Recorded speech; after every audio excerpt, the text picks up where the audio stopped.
அதாவது ஒரு கலைஞருக்கு பிறகு மு.க. ஸ்டாலின் வந்தால் அது ஒரு பெரிய விஷயம் கிடையாது. இப்போ இன்றைக்கி இளைய தளபதி விஜய் அவர்கள் வெற்றி பெற்றால் அது ஒரு பெரிய விஷயம் கிடையாது. ஏன்னா அவருக்கு ஒரு ஃபேம் இருக்குது. விஜயகாந்த் அவர்கள் ஜெயித்தா அவருக்கு ஒரு ஃபேம் இருக்குது. எம்ஜிஆர் அவர்கள் முதலமைச்சராக அவர் ஒரு நடிகர் முதலமைச்சராகிட்டார். ஆனால் ஒரு விவசாய குடும்பத்தில் பிறந்தவன், ஒரு விவசாயியாக உழுது இருக்கேன் அப்படின்னு சொல்கிறார். அவரும் ஒரு ஏழை ஒருத்தன் முதலமைச்சராக இருக்கான். அது ஒரு அப்படிப்பட்ட ஒரு பெரிய கட்சி. எம்ஜிஆர் அவர்களால் உருவாக்கப்பட்ட ஒரு சகாப்தம் அந்த அதிமுக. அந்த அதிமுகவில் என்னென்ன உண்டோ அத்தனையும் அனுபவித்தவர்கள்.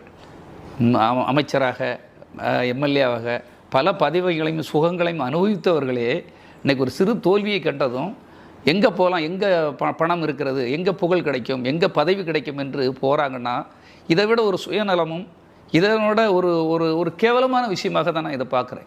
உண்மையை பொறுத்த மட்டும் அவர் அந்த கட்சியை நடத்துவதற்கு ஒரு தனிநபரை ஒரு வில்லேஜில் இருந்து வந்து ஒருத்தர் நடத்துறதுக்கு எவ்வளோ பிரச்சனைகள் இருக்கும்.